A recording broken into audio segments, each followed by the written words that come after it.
깊은 밤, 부산 감천항 끝자락에 위치한 폐창고에서 차가운 바람이 휘몰아쳤다.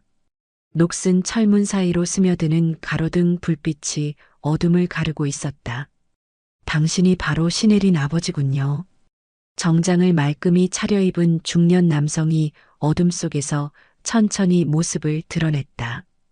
그의 뒤로는 검은 정장을 입은 건장한 사내들 6명이 일렬로 서 있었다. 각자의 손에는 무언가 위험한 것들이 들려 있었다. 한국산업재단 이사장 한정우입니다.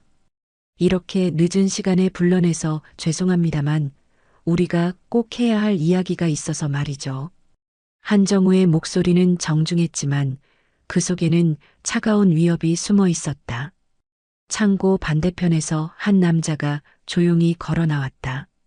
키 180cm의 탄탄한 체격, 바닷바람과 강렬한 훈련으로 그을린 얼굴에는 날카로운 눈빛이 서려 있었다. 그의 걸음걸이에서는 오랜 군 생활로 단련된 절제된 움직임이 느껴졌다. 해군 특수전전단 UDT 강태호 준이입니다. 강태호의 목소리는 평온했지만 그 차분함 속에서 압축된 분노의 기운이 흘러나왔다. 마치 폭발 직전의 수레처럼 조용하지만 위험한 에너지가 감돌았다. 따님 일로 많이 속상하셨을 텐데요. 사실 우리도 마음이 편치 않습니다. 한정우가 두툼한 서류 봉투를 천천히 꺼내어 테이블 위에 올려놓았다. 봉투에서는 돈의 냄새가 풍겼다. 여기 20억 원이 들어 있습니다. 그리고 따님을 위한 미국 명문대 전액 장학금 추천서도 함께 준비했습니다. 어떻습니까? 이 정도면 충분히 새 출발하실 수 있을 테니까요. 한정우의 미소는 자신만만했다. 지금까지 돈으로 해결하지 못한 문제는 없었다. 이번에도 마찬가지일 것이라고 확신했다. 제 딸이 돈에 팔린다고 생각하십니까? 강태호의 목소리가 한 옥타브 낮아졌다. 그 목소리에는 17년간 바다에서 단련된 차가운 살기가 배어 있었다. 팔린다는 게 아니라 서로 상생하자는 겁니다. 아이들끼리 장난이 좀 심했을 뿐이지 굳이 법정까지 갈 필요는 없지 않겠습니까? 장난이라고 하셨습니까? 강태호가 한 걸음 앞으로 내디뎠다. 그 순간 창고 안의 공기가 팽팽하게 긴장됐다. 자꾸 이런 식으로 나오시면 저희도 곤란합니다. 알아보니까 준이님 군에서 월급 받는 게 전부시더군요. 우리 같은 사람들과 맞선다는 게 현실적입니까? 한정우가 손짓하자 보디가드들이 한 걸음씩 앞으로 나섰다. 그들의 움직임에서는 전문적인 훈련의 흔적이 엿보였다. 협박이십니까? 강태호가 미소를 지었다. 하지만 그 미소는 북극의 얼음처럼 차가웠다. 마치 적진에 침투하기 직전에 특수부대원이 짓는 그런 미소였다. 협박이 아니라 현실을 말씀드리는 겁니다. 강준희 님이 아무리 군인이라고 해도 결국은 월급쟁이 아닙니까? 우리와는 급이 다르다고요. 한 가지 착각하고 계시는 게 있습니다. 강태호가 천천히 목을 좌우로 돌렸다. 뚝뚝하는 관절 소리가 창고 안에 울려 퍼졌다. 그 소리는 마치 전투 준비를 알리는 신호 같았다. 저는 그냥 군인이 아닙니다. 바닷속에서 적들을 소리 없이 무력화시키는 것이 제 전문 분야거든요. 17년간 단 한 번도 실패한 적이 없습니다. 순간 창고 안의 공기가 얼어붙었다. 보디가드들의 손이 재킷 안쪽으로 향했지만 강태호는 이미 움직일 준비를 하고 있었다. 어떤 적이든 어떤 상황이든 결국에는 제가 승리했습니다. 이번에도 마찬가지일 겁니다. 강태호의 목소리가 어둠 속으로 스며들었다. 그 목소리에는 절대적인 확신이 담겨 있었다. 제 딸을 건드린 것을 평생 후회하게 해드리겠습니다. 그 순간 창고 밖에서 파도 소리가 들려왔다. 마치 전투의 시작을 알리는 나팔 소리처럼 웅장하고 위협적이었다. 새벽 4시 30분. 진해 해군기지 UDT 훈련장의 차가운 바닷물이 해안에 부딪히며 하얀 포마를 일으켰다. 수온 12도의 바다에서 강태호 준이가 5km 수영 훈련을 마치고 있었다. 그의 얼굴에는 물기와 함께 17년간 바다에서 단련된 강철 같은 의지가 서려 있었다. 흐아. 입에서 나오는 하얀 김이 새벽 공기와 섞이며 사라졌다. 강태호는 물에서 나와 해안에 늘어선 바위 위에서 스트레칭을 하고 있었다. 근육 하나하나가 완벽하게 조율된 기계처럼 움직였다. 준이님, 훈련 끝나셨습니까? 해안에서 기다리고 있던 후배 대원 이병길 상사가 수건을 건네며 말했다. 아직 멀었어. 몸이 예전 같지 않네. 무슨 말씀이세요? 저희 부대에서 준이님만큼 물 잘하는 사람 없는데요. 나이는 못 속이는 거야. 곧 저녁이잖아. 강태호가 수건으로 머리를 말리며 웃었다. 하지만 그 웃음 속에는 아쉬움이 배어 있었다. 준이님, 전화 왔습니다. 멀리서 또 다른 대원이 급히 달려오며 휴대폰을 높이 들었다. 새벽 시간의 전화는 보통 좋은 소식이 아니었다. 누구지? 사모님이신 것 같습니다. 목소리가. 강태호의 표정이 순식간에 굳어졌다. 아내 윤미경은 새벽에 전화를 하는 사람이 아니었다. 17년 군 생활 동안 그녀는 남편의 훈련을 방해하지 않으려고 항상 조심했다. 강태호입니다. 전화를 받자마자 강태호의 얼굴이 창백해졌다. 여보, 큰일 났어. 예린이가. 전화 너머로 아내의 떨리는 목소리가 들렸다. 울음을 참느라 목소리가 떨리고 있었다. 무슨 일이야? 침착해. 병원으로 와줘. 빨리. 우리 딸이 쓰러졌어. 어느 병원? 부산 대병원 응급실. 제발 빨리 와줘. 전화가 끊어졌다. 강태호의 손에서 휴대폰이 바닥에 떨어져 모래 위에서 굴렀다. 준이님, 무슨 일이십니까? 이병길이 놀라며 물었다. 딸한테 무슨 일이 생겼다. 당장 부산으로 가야 해. 제가 차 준비하겠습니다. 아니다. 내가 직접 운전할게. 강태호의 목소리에는 17년간 들어본 적 없는 떨림이 섞여 있었다. 적진에 홀로 침투할 때도 태풍 속에서 구조작전을 할 때도 흔들리지 않던 그가 처음으로 동요하고 있었다. 30분 후 강태호는 군복을 벗고 민간인 복장으로 갈아입은 채 부산으로 향하는 고속도로를 달리고 있었다. 엑셀러레이터를 밟은 발에 힘이 들어갔다. 속도계 바늘이 시속 120km를 가리키고 있었다. 예린아, 괜찮아야 해. 운전하면서 중얼거리는 그의 목소리에는 간절함이 배어 있었다. 딸 신혜리는 올해 고등학교 2학년 17살의 소중한 외동딸이었다. 아버지가 바다에서 훈련하는 동안 어머니와 함께 부산에서 살고 있었다. 고속도로를 달리는 동안 강태호의 머릿속에는 온갖 추측이 스쳐 지나갔다.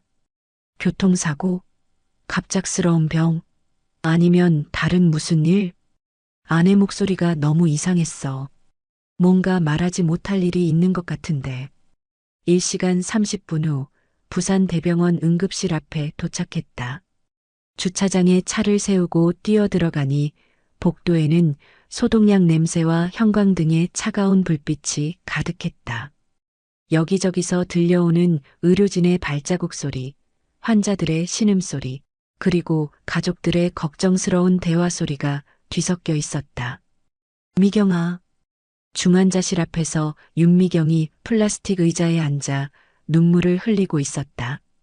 그녀를 본 순간 강태호의 가슴이 철렁 내려앉았다.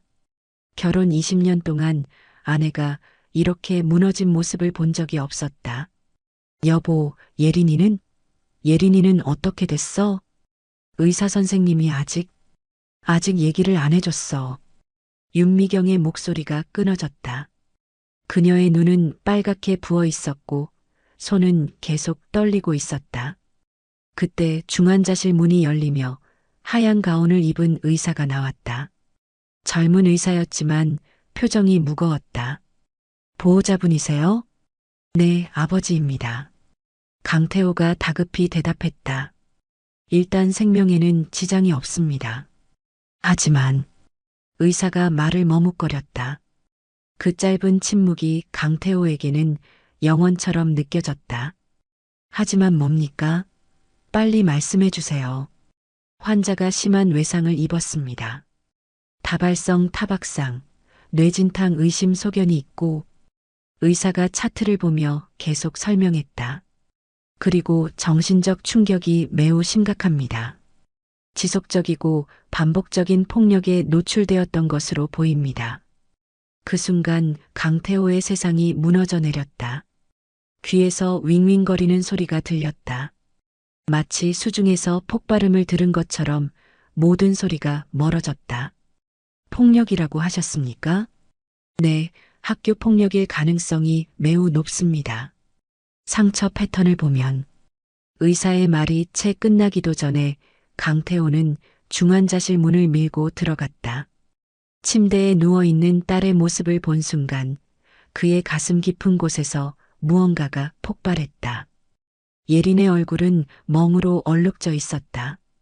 왼쪽 눈 주위가 시퍼렇게 멍들어 있었고 입술은 터져서 딱지가 앉아 있었다. 팔목에는 손가락 자국이 선명했고 목 주위에도 붉은 자국들이 남아 있었다. 예린아. 강태호는 딸의 손을 조심스럽게 잡았다. 17살 소녀가 견디기에는 너무 잔혹한 상처들이었다. 차가운 손끝이 그의 마음을 더욱 아프게 했다. 누가 우리 딸을 이렇게... 강태호의 목소리가 떨렸다. 17년간 군 생활을 하면서 온갖 위험한 상황을 겪었지만 이런 무력감은 처음이었다. 그날 밤 강태호는 예린의 병실에서 밤을 새웠다.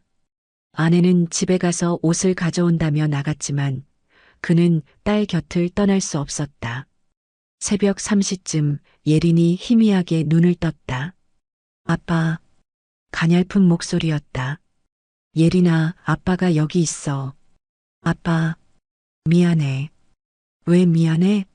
잘못한 건 내가 아니야. 예린의 눈에서 눈물이 흘러내렸다. 나 때문에. 아빠가 고생하고. 그런 소리 하지 마. 누가 널 이렇게 만들었는지 말해봐. 예린이 입술을 떨었다. 무언가 말하고 싶어 했지만 쉽게 입을 열지 못했다. 무서워. 더 맞을까봐. 누구야? 누가 널 때렸어? 한지훈이. 그리고 걔 친구들. 한지훈. 그 이름이 강태호의 머릿속에 깊이 새겨졌다. 왜 널 괴롭혔어? 모르겠어. 처음에는 장난인 줄 알았는데 점점 심해졌어. 예린이 작은 목소리로 말했다. 용돈 달라고 하고 숙제 대신 해달라고 하고 거절하면 때렸어. 강태호의 주먹이 저절로 쥐어졌다. 선생님한테는 말했어? 말했는데 증거가 없다고. 그리고 한지훈이 아빠가 유명한 사람이라서. 유명한 사람? 한국산업재단 이사장이라고 했어. 그래서 선생님들도 무서워해. 강태호는 모든 것을 이해했다. 권력과 돈을 가진 아이가 약한 아이를 괴롭히는 전형적인 구조였다. 다음 날 아침 강태호는 예린의 휴대폰과 가방을 꼼꼼히 살펴봤다. SNS 메시지들, 협박 문자들, 그리고 괴롭힘 당하는 모습을 찍은 사진들까지 쏟아져 나왔다. 신혜린, 오늘도 우리 셔틀 할 준비 됐냐? 돈 준비 안 했으면 오늘도 맞을 각오해라. 거지 같은 년이 뭘 믿고 선생님한테 고자질해? 내일 옥상으로 와. 안 오면 내 부모님 직장에 내가 도둑질한다고 소문낸다. 메시지를 보내는 아이들의 이름을 하나씩 확인했다. 한지훈, 박민석, 조서현, 이다은. 모두 17살 고등학생들이었다. 이놈들이. 강태호의 주먹이 휴대폰을 쥔 손에 힘이 들어갔다. 화면이 살짝 휘어질 정도였다. 더 충격적인 것은 사진들이었다. 예린이 무릎을 꿇고 있는 모습, 머리를 숙이고 사과하는 모습, 그리고 맞고 있는 모습까지 마치 전리품처럼 찍어둔 것들이었다. 이걸 장난이라고 할 수 있나? 강태호는 분노로 온몸이 떨렸다. 하지만 더 중요한 것은 차근차근 해결하는 것이었다. 감정적으로 행동해서는 안 됐다. 오후에 강태호는 예린이 다니는 청해고등학교로 향했다. 학교는 부산 해운대구에 위치한 명문 사립고등학교였다. 웅장한 건물과 넓은 운동장을 보니 꽤 규모가 큰 학교였다.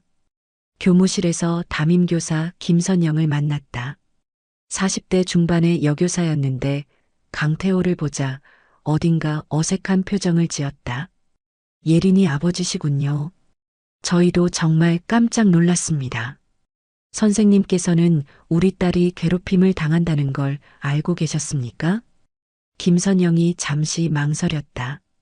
아이들끼리는 항상 크고 작은 일들이 있잖아요. 크고 작은 일이라고요?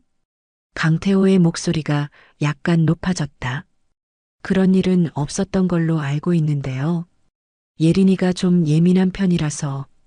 예민하다고요? 강태호가 휴대폰을 꺼내 화면을 보여줬다. 그럼 이 메시지들과 사진들은 뭡니까? 김선영의 얼굴이 하얗게 변했다.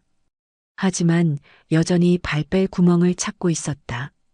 아이들끼리 장난치는 건 아닐까요? 요즘 애들이 표현이 좀 거칠어서. 장난으로 아이가 병원에 실려갔겠습니까?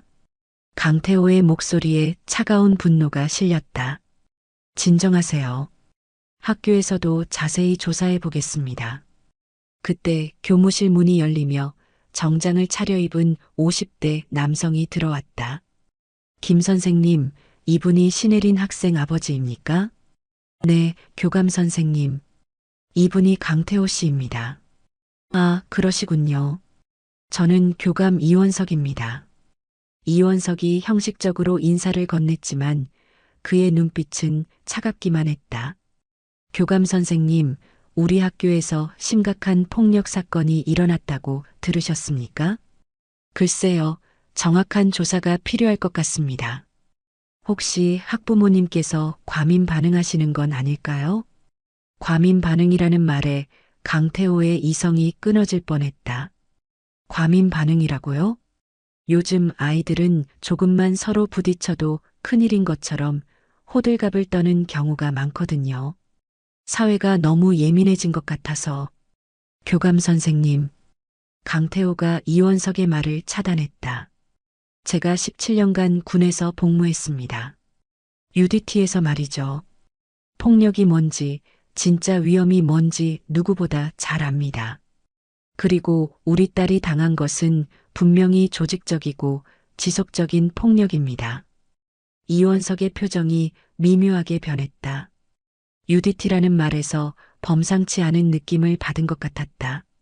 그렇다면 경찰에 신고하시는 게 어떨까요? 학교로서는 한계가. 학교로서는 뭡니까? 학교의 명예도 생각해 주셔야죠. 괜히 소문이 나면 다른 학생들에게도 피해가. 그 순간 강태호는 모든 걸 깨달았다. 이들은 사건을 덮으려 하고 있었다. 가해자를 보호하고 피해자를 외면하려 했다. 알겠습니다. 강태호는 더 이상 말하지 않았다. 말로는 해결되지 않을 것 같았다. 그럼 저는 이만 가보겠습니다. 교무실을 나오며 강태호는 마음속으로 다짐했다. 좋아. 그렇게 나올 거면 내 방식대로 하겠다. 복도를 걸으며 주변을 살펴봤다.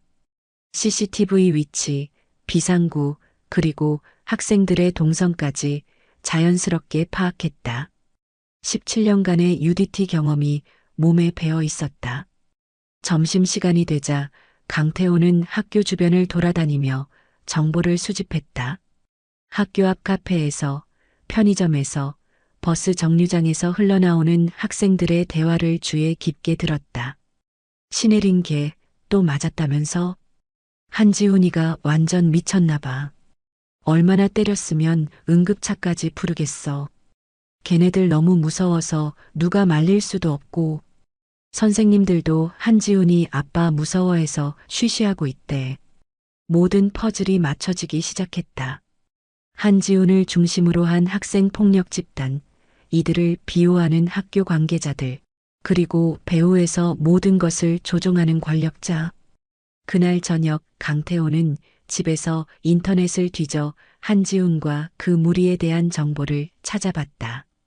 한지훈, 17세, 부친은 한국산업재단 이사장 한정우. 역시 재벌가 아들이었다. 그것만으로도 학교가 쉬쉬하는 이유를 알 수 있었다. 박민석, 부친은 부산시의회 의원 박영수. 조서현, 부친은 지방법원 부장판사 조만식. 이다은, 부친은 청해고 재단이사 이기철. 모두 지역 기득권층의 자녀들이었다. 그들의 부모가 만든 방패막이 아이들을 보호하고 있었고 그 방패막 뒤에서 아이들은 더욱 잔혹해지고 있었다. 강태호는 노트북을 덮고 깊은 숨을 쉬었다.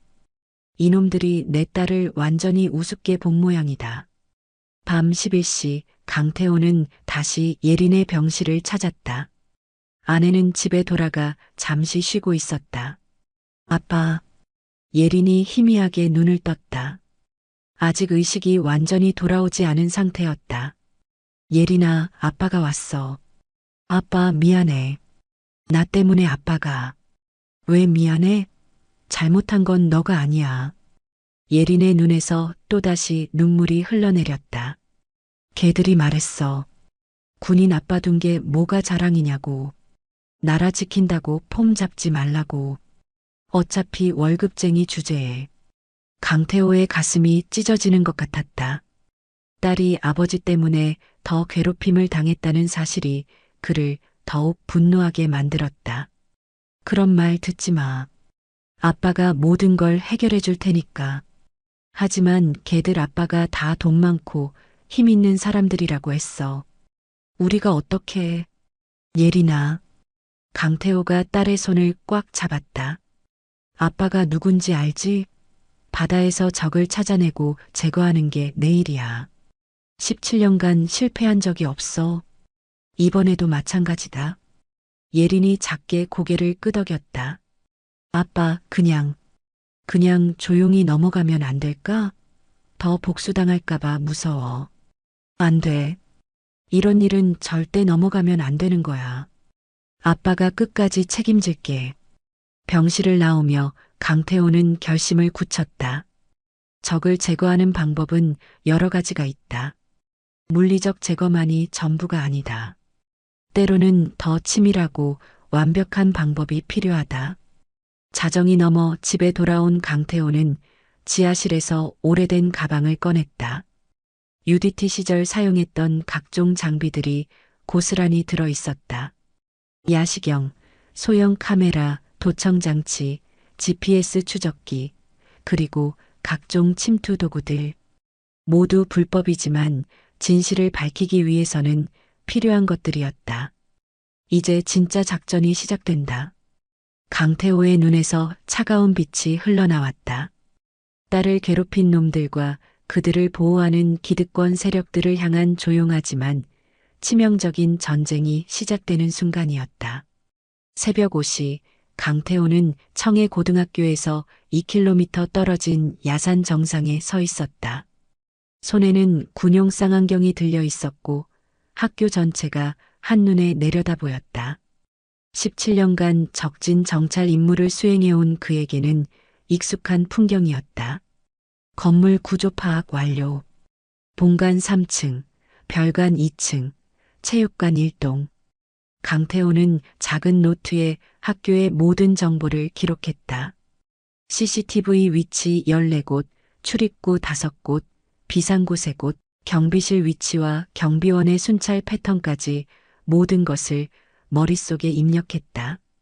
침투 경로 확인. 후문 쪽 사각지대 2곳, 체육관 연결 통로 1곳. 바다에서 적함에 침투할 때와 똑같은 방식이었다. 차이점이 있다면 이번에 적은 총을 든 병사가 아니라 권력과 돈을 무기로 하는 기득권층이라는 것뿐이었다. 오전 8시 강태호는 학교 정문 앞 24시간 카페에 자리를 잡았다. 창가 코너석에서 등교하는 학생들을 관찰하기 시작했다. 예린의 휴대폰에서 확인한 가해자들의 얼굴을 하나씩 찾아냈다. 타겟일 박민석, 키 175cm, 왼쪽 어깨에 점. 확인. 타겟이 조서현, 염색한 갈색 머리, 명품 가방. 확인. 타겟 3 이다은, 검은 뿔테 안경, 날카로운 눈매. 확인. 그리고 마지막으로 주동자 한지훈이 나타났다. 다른 학생들과는 확연히 다른 모습이었다. 최신형 스마트폰을 들고 있었고 명품 운동화를 신고 있었다. 무엇보다 다른 학생들이 그 앞에서 고개를 숙이는 모습이 인상적이었다. 메인 타겟 확인. 한지훈, 무리의 중심. 권력 서열 최상위. 강태호는 커피를 마시며 계속 관찰했다. 한지훈이 지나갈 때마다 복도가 조용해지는 것, 교사들조차 그에게 함부로 대하지 못하는 것, 모든 것이 권력의 냄새를 풍겼다. 점심시간 강태호는 첫 번째 작전을 실행했다. 학교 후문으로 접근해 체육복으로 갈아입고 운동장 관리원으로 위장했다. 모자를 푹 눌러쓰고 마스크를 착용하니 누구도 그를 의심하지 않았다. 청소하시느라 고생 많으세요. 지나가던 학생이 인사를 했다. 아니야, 괜찮아. 강태호는 자연스럽게 대답하며 운동장을 청소하는 척했다. 실제로는 학교 내부 구조를 파악하고 있었다. 복도에서 익숙한 목소리가 들려왔다. 야, 신혜린 그년 어디 갔냐? 한지훈의 목소리였다. 강태호는 걸레질을 하는 척하며 귀를 기울였다. 형님, 병원에 입원했다는 소문이. 박민석이 조심스럽게 대답했다. 책, 맞을 게 모자라서 진짜 아픈 척까지 하네. 연기 실력이 괜찮나 보네. 한지훈이 비웃으며 말했다. 그런데 형님, 걔 아버지가 군인이라던데 괜찮을까요? 조서현이 걱정스럽게 물었다. 군인이 뭐 어쨌다고? 우리 아버지가 누군지 알잖아. 한국산업재단 이사장이야. 군인 따위가 우리한테 뭘 할 수 있겠어? 이다은이 맞장구 쳤다. 맞아요. 우리 아빠들이 다 이 지역 유지들인데 뭐가 무서워. 강태호는 주먹을 꽉 쥐었다. 손에 든 걸레가 비틀어질 정도였다. 하지만 참았다. 감정적으로 행동해서는 안 됐다. 방과 후 강태호는 한지훈 일당을 미행했다. 학교에서 나온 그들은 해운대 신시가지의 고급 노래방으로 향했다. 건물 이름은 프리미엄 KTV였다. 노래방 건물 옥상에 올라간 강태호는 소형 도청 장치를 설치했다. 환기구를 통해 내부 소리가 고스란히 들렸다. 17년간 다양한 첨단 장비를 다뤄본 경험이 빛을 발했다. 형님, 신혜린 걔 정말 병원에 갔나요? 박민석의 목소리가 또렷하게 들렸다. 당연하지. 내가 얼마나 세게 발로 찼는데. 갈비뼈 하나쯤은 부러졌을걸? 한지훈이 자랑스럽게 말했다. 와, 대박. 근데 죽지는 않겠죠? 이다은이 웃으며 물었다. 죽어도 상관없어. 어차피 쓸모없는 년인데. 조서영까지 가세했다.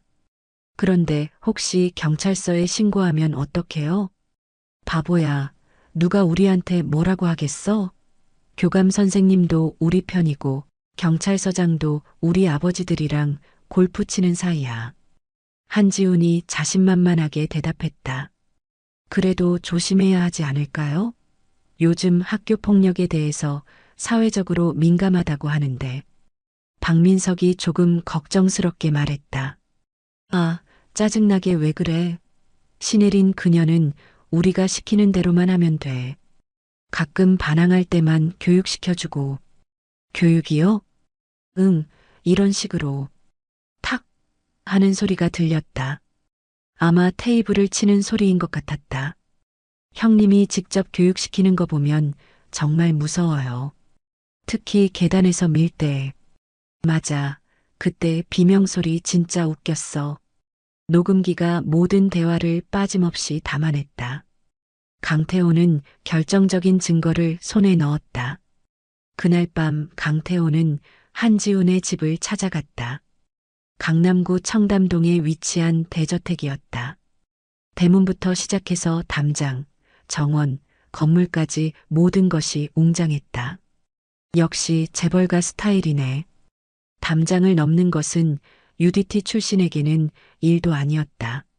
17년간 해상에서 배에 몰래 침투하는 훈련을 수백 번 받았다. 2미터 높이의 담장 따위는 아무것도 아니었다. 한지훈의 방은 2층 끝방이었다. 창문 아래 숨어서 내부를 관찰했다. 한지훈은 최신형 게임기로 게임을 하며 누군가와 통화하고 있었다. 아빠, 학교에서 좀 시끄러운 일이 있을 수도 있어요. 무슨 일이냐? 전화 너머로 중년 남성의 목소리가 들렸다. 별거 아니에요. 애들끼리 좀 놀다가 한 애가 오버해서 너희가 또 문제 일으킨 거냐? 아니에요. 그냥 약한 애 하나가 허풍 떠는 거죠.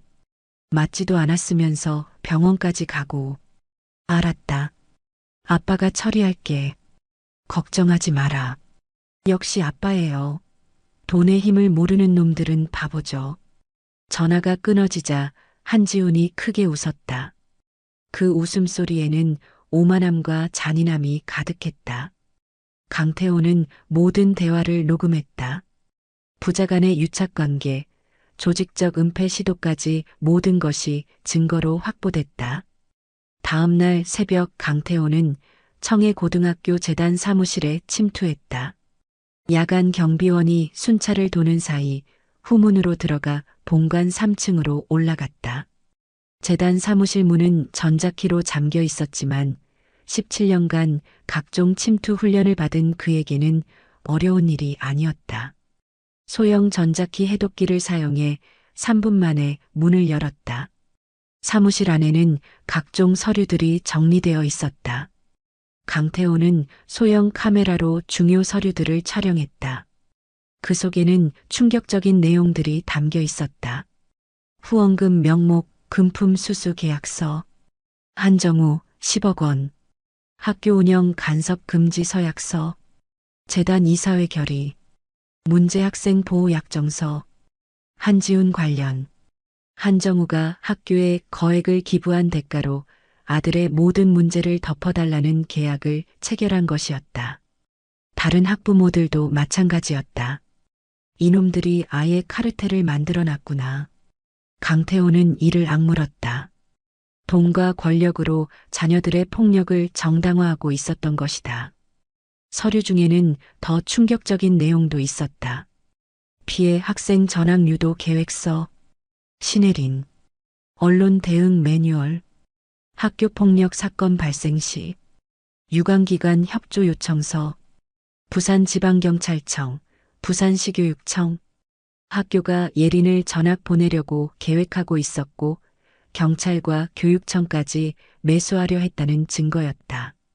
일주일간의 잠입 수사 끝에 강태호는 완벽한 그림을 그릴 수 있었다. 한지훈을 중심으로 한 학생 폭력 집단, 이들을 보호하는 학교 관계자들, 그리고 배후에서 모든 것을 조종하는 부모들의 권력 카르텔. 이제 반격할 때가 됐다. 강태호는 수집한 모든 증거를 정리했다. 음성 녹음 파일 12개, 사진 자료 48장, 문서 스캔본 23개. 완벽한 증거 꾸러미였다. 그날 밤 강태호는 다시 예린의 병실을 찾았다. 예린의 상태는 많이 좋아져 있었다. 의식도 완전히 돌아왔고 간단한 음식도 먹을 수 있게 되었다. 아빠, 학교에서 연락 왔어요. 무슨 연락? 다음 주부터 등교하라고 하는데. 무서워요. 예린의 목소리에 여전히 두려움이 묻어 있었다. 또 괴롭힘 당할까봐. 이번에는 더 심하게 할 것 같아요. 예린아, 아빠를 믿어봐. 이제 그런 일은 절대 없을 거야. 정말요? 정말이야. 아빠가 모든 걸 해결했거든. 예린이 의아한 표정을 지었다. 아빠, 혹시 무슨 일 벌인 건 아니죠? 폭력은 안 돼요. 안 그래. 아빠만의 방법으로 해결한 거야. 법과 원칙에 따라서. 강태호는 미소를 지었다. 하지만 그 미소 뒤에는 폭풍이 숨어 있었다. 다음 날 아침 강태호는 부산지검에 익명으로 제보 패키지를 발송했다. 동시에 MBC, KBS, SBS 등 주요 언론사와 참여연대, 경실련 등 시민단체, 그리고 부산시교육청에도 같은 자료가 전달됐다. 이제 진짜 게임이 시작된다. 오후 1시 청해 고등학교의 검찰 수사관들과 경찰이 동시에 들이닥쳤다.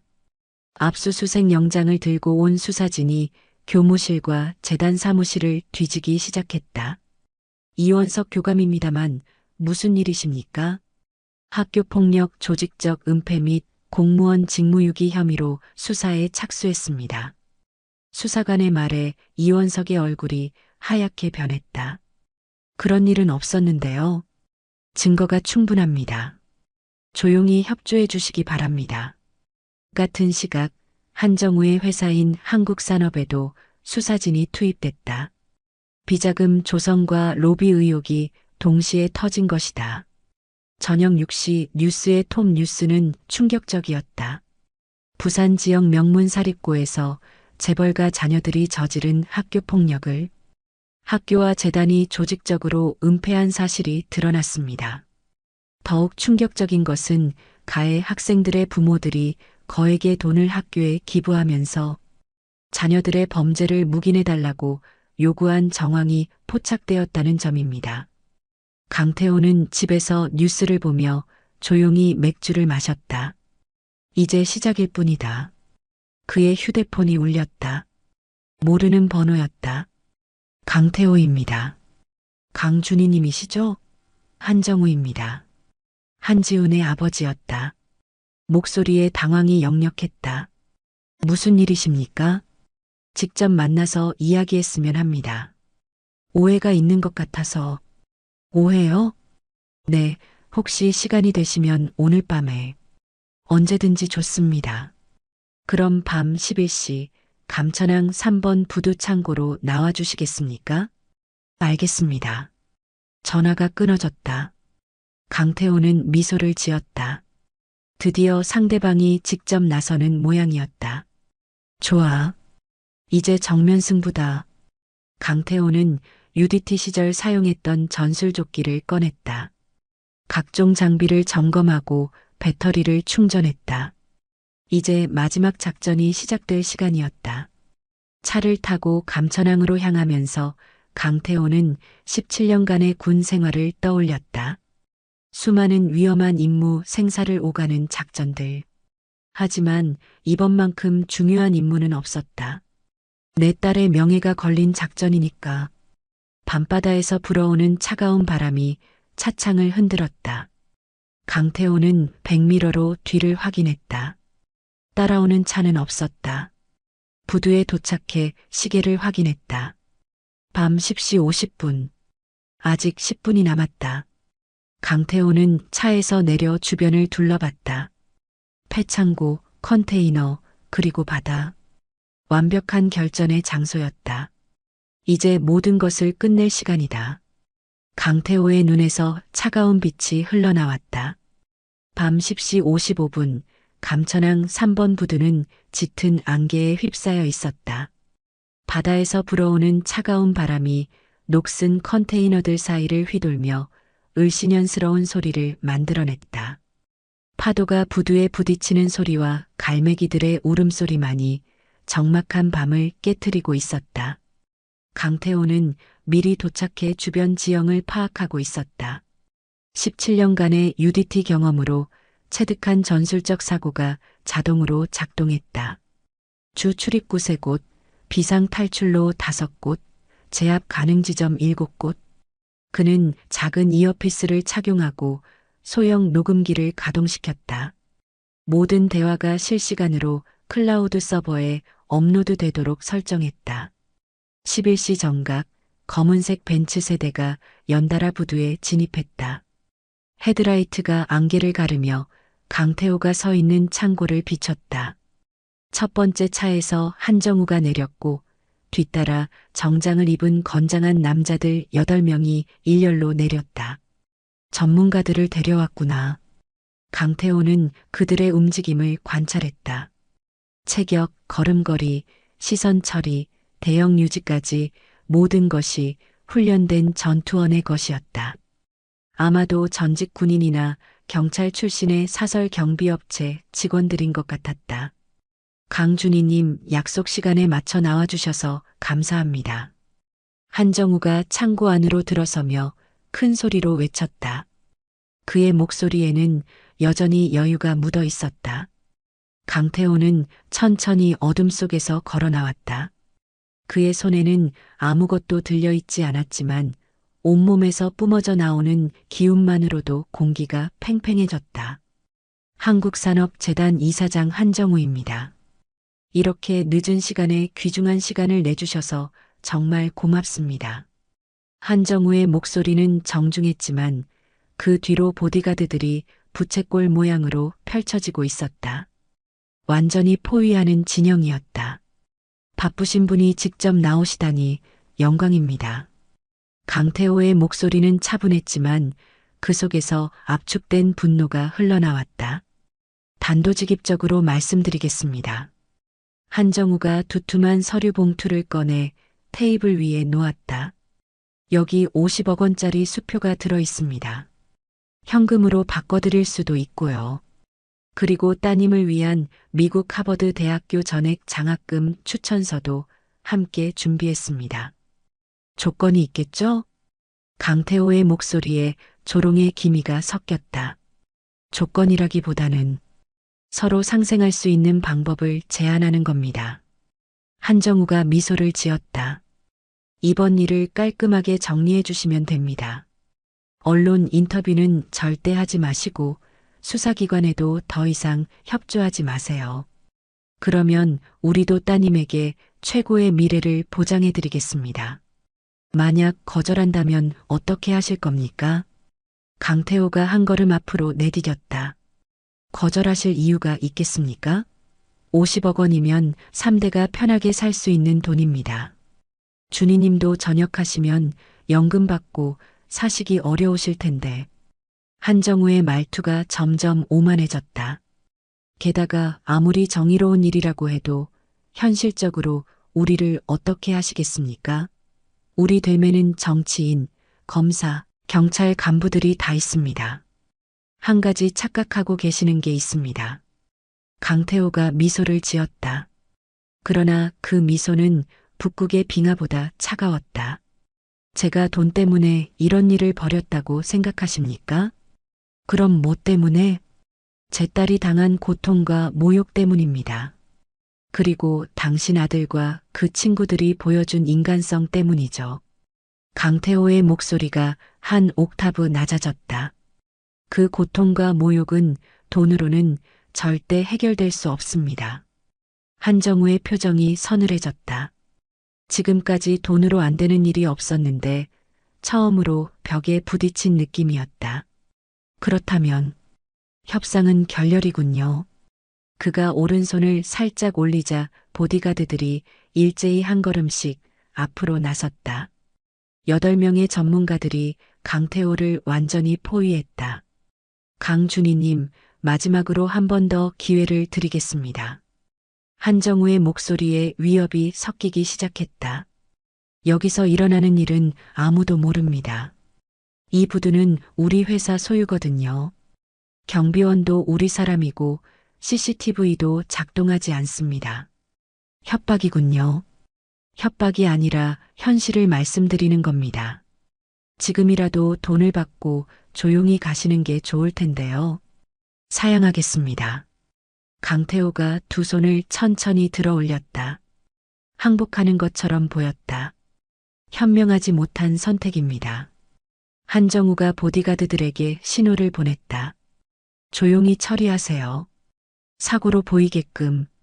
첫 번째 보디가드가 강태호에게 달려들었다. 키 185cm의 건장한 체격에 얼굴에는 여러 상처가 있어 오랫동안 싸움을 해온 사람임을 알 수 있었다. 하지만 강태호는 이미 움직이고 있었다. 상대방의 오른손 펀치를 왼쪽으로 비켜내며 동시에 오른 팔꿈치로 상대의 명치를 가격했다. UDT에서 배운 근접 전투술 CQC의 기본 동작이었다. 우우. 보디가드가 신음을 내며 뒤로 밀려났다. 두 번째, 세 번째가 동시에 달려들었지만 결과는 마찬가지였다. 강태호의 움직임은 물 흐르듯 자연스러웠다. 17년간 바다에서, 훈련장에서, 실전에서 단련된 기술이었다. 옆구리를 노린 킥을 무릎으로 막아내고 목을 노린 손날치기를 팔로 받아낸 후 반격으로 상대의 다리를 걸어 넘어뜨렸다. 뭐야, 이놈이.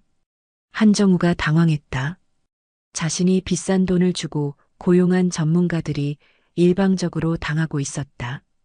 네 번째 보디가드는 좀 더 신중했다. 권투 출신인지 가드를 올리고 천천히 접근했다. 하지만 강태호에게는 통하지 않았다.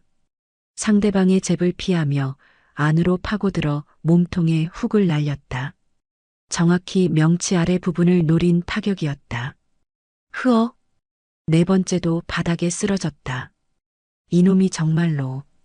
다섯 번째 보디가드가 주머니에서 뭔가를 꺼냈다. 작은 단검이었다. 칼까지 꺼내는군요. 강태호의 목소리에는 여전히 여유가 있었다. 그런데 한 가지 알려드릴 게 있습니다.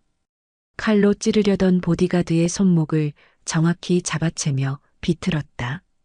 꺾이는 소리와 함께 칼이 바닥에 떨어졌다. 저는 맨손으로도 충분합니다. 상대방의 팔을 비튼 상태에서 어깨로 밀어붙여 바닥에 넘어뜨렸다. 남은 3명의 보디가드들이 동시에 달려들었다. 이번에는 진짜 위험한 상황이었다. 하지만 강태호는 침착했다. 첫 번째의 킥을 피해 옆으로 돌며 두 번째의 어깨를 잡고 세 번째 쪽으로 밀어붙였다. 3명이 서로 엉키는 순간을 놓치지 않고 연속으로 정확한 타격을 가했다. 이건 말이 안 돼. 한정우가 믿을 수 없다는 표정으로 중얼거렸다. 8명의 전문가들이 모두 바닥에 쓰러져 있었다. 강태호는 숨도 거칠지 않았다. 이제 우리 둘만 남았군요. 강태호가 한정우에게 천천히 다가갔다. 제발, 돈은 더 줄 수도 있어요. 100억, 200억이라도. 한정우가 뒤로 물러서며 애원했다. 돈 얘기는 그만하시죠. 강태호가 한정우의 어깨를 잡았다. 도망칠 수 없었다. 저한테는 돈보다 중요한 게 있거든요. 뭐가? 진실을 세상에 알리는 것. 그리고 제 딸 같은 피해자가 더 이상 생기지 않도록 하는 것입니다. 강태호가 휴대폰을 꺼내 녹음 앱을 실행시켰다. 지금부터 하실 말씀을 모두 녹음하겠습니다. 거짓말하시면 바로 알 수 있으니까 진실만 말씀하세요. 뭘 말하라는 거예요? 아드님 한지훈이 제 딸 신혜린에게 어떤 일을 했는지, 그리고 회장님이 그것을 어떻게 덮으려 했는지 자세히 말씀하세요. 그건 거절하시면 지금까지 수집한 모든 증거를 내일 아침 전국의 모든 언론사에 공개하겠습니다. 강태호가 또 다른 휴대폰을 보여줬다. 화면에는 수십 개의 파일이 업로드 대기 상태로 있었다. 회장님의 비자금 조성 내역, 정치인들과의 로비 대화 녹음, 그리고 오늘 밤 이곳에서 일어난 모든 일까지 포함해서 말입니다. 한정우는 절망적인 표정을 지었다. 더 이상 선택의 여지가 없었다. 알겠습니다. 말하겠습니다. 30분 후 강태호는 한정우의 완전한 자백을 녹음으로 확보했다. 아들의 조직적 폭력 사실, 학교와의 유착관계, 그리고 다른 가해자 부모들과의 공모까지 모든 것이 적나라하게 드러났다. 우리 지훈이가 신혜린 학생을 6개월간 지속적으로 괴롭혔습니다. 어떤 식으로요? 돈을 빼앗고 심부름을 시키고 거절하면 폭력을 가했습니다. 폭력의 수위는 발로 차고 주먹으로 때리고 계단에서 밀어서 다치게 하기도 했습니다. 학교는 알고 있었나요? 네, 교감 이원석과 담임 김선영 모두 알고 있었습니다. 하지만 제가 학교에 거액을 기부하면서 덮어달라고 요청했습니다. 다른 가해자 부모들도 마찬가지인가요? 네, 우리끼리 모임을 만들어서 서로의 자녀들을 보호하기로 했습니다. 모든 진실이 녹음으로 남았다. 이제 됐습니다. 강태호가 녹음을 멈추며 말했다. 그런데 한 가지 더 하실 일이 있습니다. 뭐예요? 내일 오전 10시 청해고등학교 강당에서 전교생 앞에서 공개 사과하세요. 아드님도 함께요. 그건 너무 선택권은 없습니다. 강태호의 목소리가 얼음장처럼 차가워졌다. 만약 나타나지 않으면 이 모든 녹음 파일이 실시간으로 전국에 방송됩니다. 한정우는 고개를 끄덕일 수밖에 없었다. 다음 날 오전 청해고등학교 강당은 발 디딜 틈이 없을 정도로 학생들과 학부모들 그리고 취재진들로 가득했다. 평소에는 조용하던 학교가 완전히 뒤집어진 상황이었다. 무대 위에 한정우와 한지훈 부자가 올라왔다. 두 사람 모두 초라한 모습이었다. 평소 당당하던 한지훈은 고개도 제대로 들지 못했다. 안녕하십니까? 한국산업재단 이사장 한정우입니다. 한정우의 목소리가 스피커를 통해 강당에 울려 퍼졌다. 오늘 이 자리에 선 것은 저희 부자가 청해고등학교 신혜린 학생과 다른 많은 피해, 학생들에게 말로 다할 수 없는 상처를 주었기 때문입니다.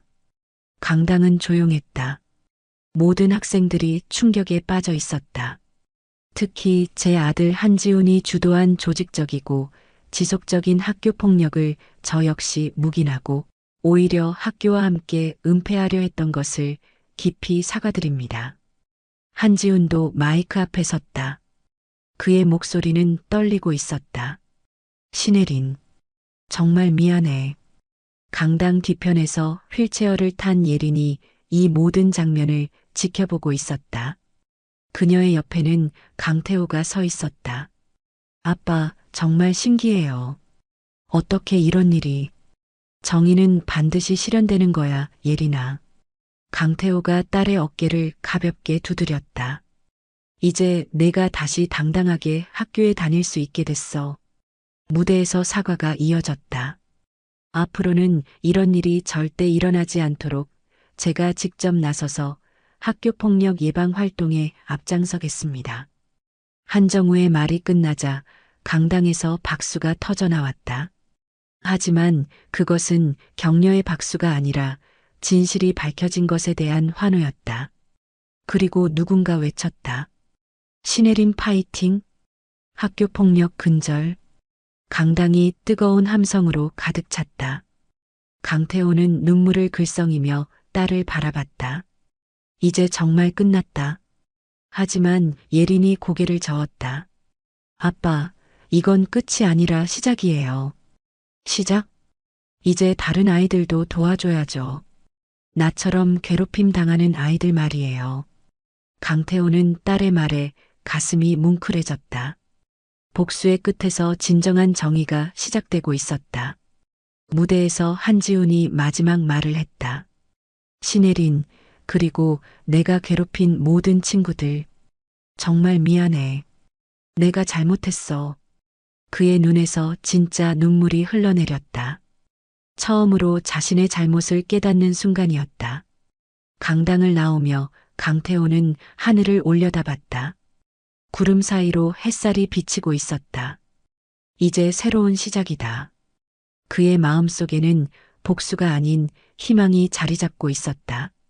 6개월 후 강태호는 진해 해군기지에서 17년간의 군 복무를 마치는 저녁식을 맞이하고 있었다. 넓은 연병장에는 동료 대원들과 가족들이 모여 있었다.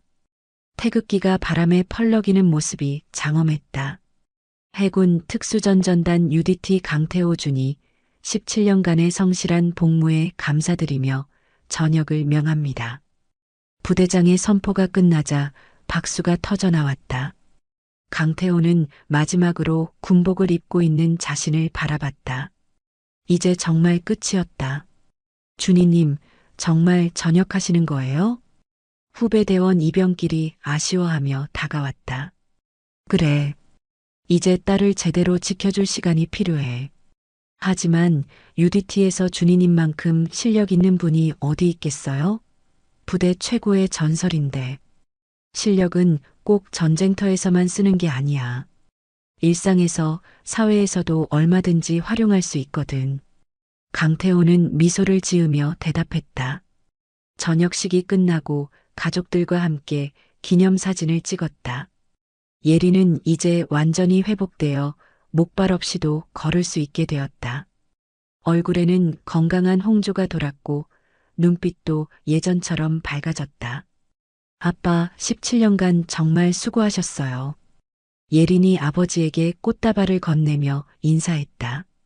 우리 딸이 이렇게 많이 컸네. 강태호가 예린의 머리를 쓰다듬었다. 아빠 덕분에 저도 새로운 꿈을 갖게 됐어요. 무슨 꿈? 학교폭력 전문 상담사요. 저처럼 힘든 아이들을 도와주고 싶어요. 강태호의 가슴이 뭉클해졌다. 딸이 상처를 딛고 더 큰 꿈을 키우고 있었다. 전역 후 한 달 강태호는 부산 서면에 작은 사무실을 마련했다. 간판에는 희망실현센터라고 쓰여 있었다. 학교폭력 피해자와 가족들을 위한 상담과 법률 지원을 하는 곳이었다. 첫 번째 방문자는 중학교 1학년 김민수의 어머니 박혜진이었다. 저희 아이도 신혜린 학생처럼 괴롭힘을 당하고 있어요. 박혜진이 눈물을 흘리며 말했다. 같은 반 아이들이 돈을 빼앗고 폭행하고 학교에서는 아무것도 해주지 않아요. 가해자들의 배경은 어떻습니까? 부모들이 다 지역 유지들이에요. 구청장, 시의원, 대기업 임원. 그래서 학교에서도 건드리지 못하는 것 같아요. 걱정하지 마세요. 제가 도와드리겠습니다. 강태호가 박혜진의 손을 잡았다. 다만 한 가지 약속해 주세요. 뭐든지 하겠습니다. 폭력으로는 폭력을 해결할 수 없어요. 오직 정의로운 방법으로만 문제를 해결하겠습니다. 일주일 후 강태호는 김민수가 다니는 중학교에 나타났다. 이번에는 혼자가 아니었다. 변호사 2명, 시민단체 관계자 3명, 그리고 지역 언론인 2명이 함께였다. 교장 선생님, 김민수 학생 사건에 대해 상담하러 왔습니다. 아, 강태호 씨. 그 일은 저희가 조사 중입니다. 교장 김태식이 당황하며 대답했다. 조사하신다고요? 벌써 4개월이 지났는데도 아무런 조치가 없지 않습니까? 강태호가 두꺼운 파일을 교장 책상에 올려놓았다. 여기 김민수 학생이 당한 모든 증거가 들어 있습니다. CCTV 영상, 증언서, 그리고 가해자들의 자백서까지요. 교장의 얼굴이 하얗게 변했다. 어떻게 이런 자료를... 그건 중요하지 않습니다. 중요한 건 내일까지 명확한 해결 방안을 제시해 달라는 겁니다. 만약 그렇지 않으면? 동행한 변호사가 말했다. 교육청과 검찰에 모든 자료를 제출하고 동시에 언론에 공개하겠습니다. 다음 날 학교에서는 긴급 학부모 회의가 열렸다. 가의 학생들은 전학을 가게 되었고 담당 교사는 중징계를 받았다. 또한 학교는 피해 학생에게 공식 사과하고 치료비를 지원하기로 했다. 아저씨, 정말 감사해요. 김민수가 환한 웃음을 지으며 강태호에게 인사했다. 이제 학교 가는 게 무섭지 않아요. 앞으로는 당당하게 생활해라. 그리고 다른 친구들이 괴롭힘 당하는 걸 보면 도와주고. 네, 저도 아저씨처럼 정의로운 사람이 될래요. 몇 개월 사이에 희망실현센터는 지역에서 유명해졌다. 전국에서 학교폭력 피해자들이 도움을 요청해 왔다. 강태호는 바쁜 일상을 보내고 있었다. 아빠, 요즘 너무 바쁘신 거 아니에요? 어느 날 저녁 예린이 걱정스럽게 물었다. 괜찮아. 이 일이 내게는 새로운 사명 같은 거거든. 하지만 건강도 챙기셔야죠. 엄마도 걱정하세요. 우리 딸이 챙겨주니까 든든하네. 그때 강태호의 휴대폰이 울렸다. 강태호입니다. 안녕하세요. 교육부 학교폭력 대책과장 김정민입니다. 네, 무슨 일이십니까? 혹시 내일 시간 되시면 서울로 올라오실 수 있겠습니까? 중요한 제안이 있습니다. 무슨 제안인지 미리 알 수 있을까요? 전화로는 말씀드리기 어렵고 직접 만나서 상의했으면 합니다. 다음 날 서울 교육부 건물 10층 회의실에서 강태호는 김정민 과장을 만났다. 넓은 회의실에는 다른 관계자들도 함께 있었다. 강태호 씨의 활동 소식을 듣고 정말 감동받았습니다. 김정민이 말했다.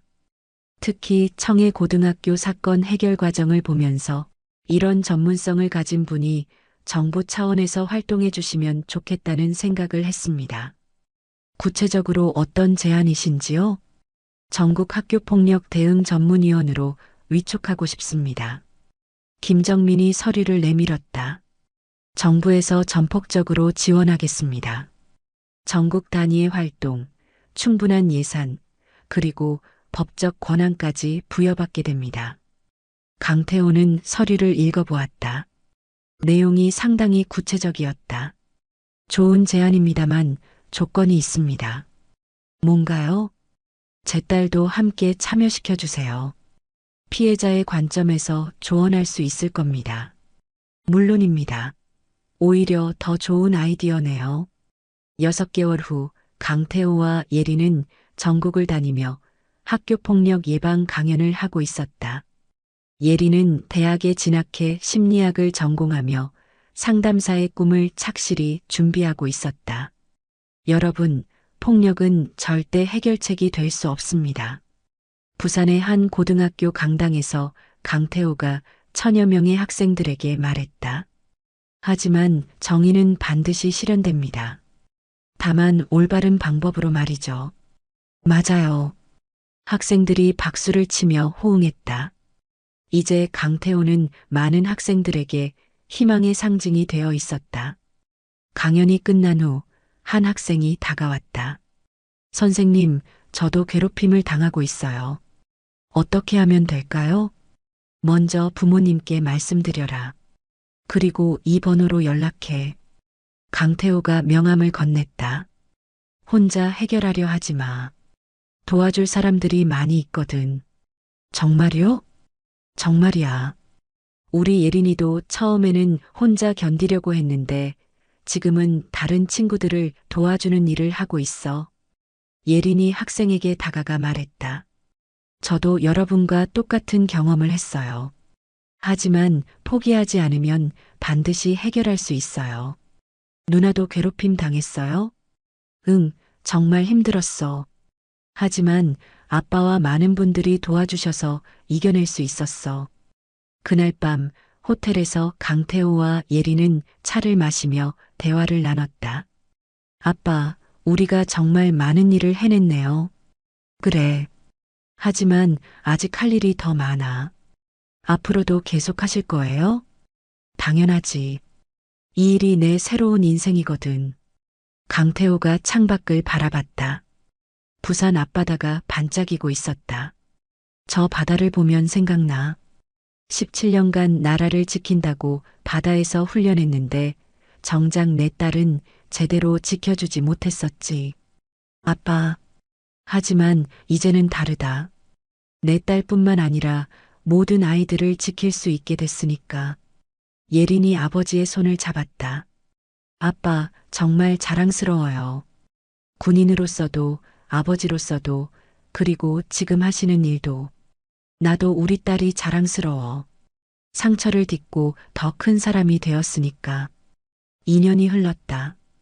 강태호와 예린의 희망실현센터는 전국에 20여 개의 지부를 둔 큰 조직이 되었다. 수천 건의 학교 폭력 사건을 해결했고 관련 법률 개정에도 크게 기여했다. 강태호 대표님, 오늘 KBS 인터뷰 준비되셨나요? 직원 한미래가 물어왔다. 네, 준비됐습니다. 주제가 학교 폭력 없는 대한민국 만들기라고 하는데요. 예린이는 어디 있어요? 대학원 논문 준비한다고 연구실에 있다고 했습니다. 방송국 스튜디오에서 강태호는 앵커와 인터뷰를 했다. 3년 전 딸의 학교 폭력 사건을 계기로 이 일을 시작하셨다고 들었는데요. 네, 맞습니다. 처음에는 분노와 복수심에서 시작했죠. 지금은 어떠신가요? 지금은 정말 보람을 느낍니다.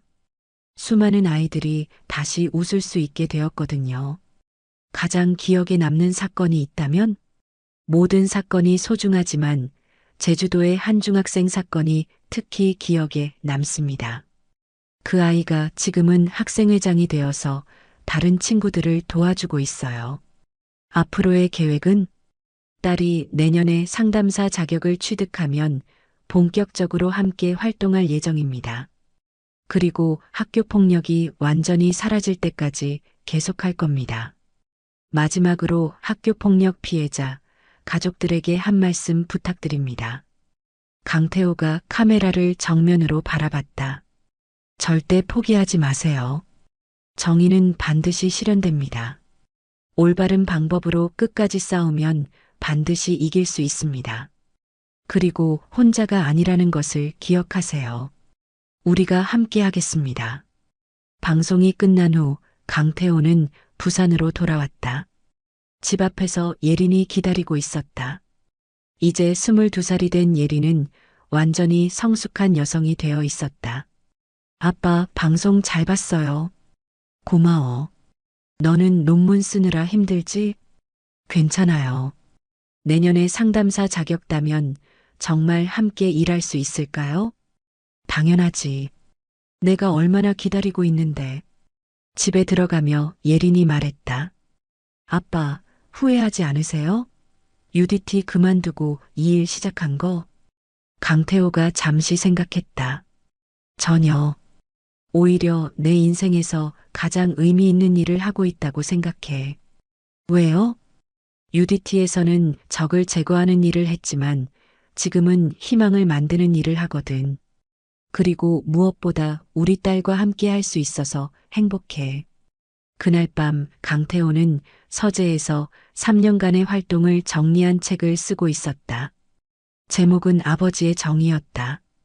오늘로 희망실현센터 설립 3주년이 되었다. 그동안 4,521건의 사건을 해결했고 18,736명의 아이들이 웃음을 되찾았다. 예린이도 완전히 회복되어 이제는 나의 동료가 되려 한다. 강태호는 펜을 멈추고 창밖을 바라봤다. 복수심에서 시작된 일이 정의를 실현하는 일이 되었고 이제는 희망을 만드는 일이 되었다. 17년간 바다에서 나라를 지켰지만 이제는 아이들의 꿈을 지키고 있다. 창밖으로 부산항의 불빛이 반짝이고 있었다. 저 멀리 바다에서는 후배들이 여전히 훈련을 하고 있을 것이다. 내일도 모레도 앞으로도 계속 이 길을 걸어갈 것이다. 모든 아이들이 안전하게 학교에 다닐 수 있는 그날까지. 다음 날 아침 강태호는 새로운 의뢰를 받았다. 대구의 한 고등학생이 도움을 요청해 온 것이다. 예린아, 오늘 대구에 가야 해. 저도 함께 갈까요? 그럴까? 내가 상담해주면 아이가 더 마음을 열 것 같은데. 좋아요. 또 다른 친구를 도와줄 수 있겠네요.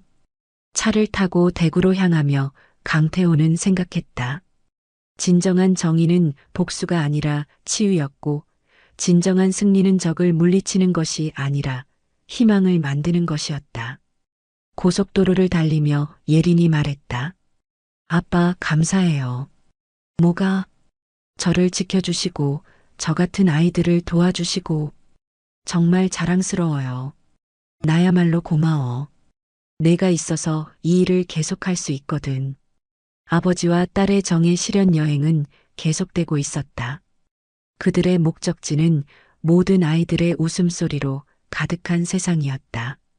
그리고 그 길 위에는 수많은 희망의 불빛들이 하나둘씩 켜지고 있었다.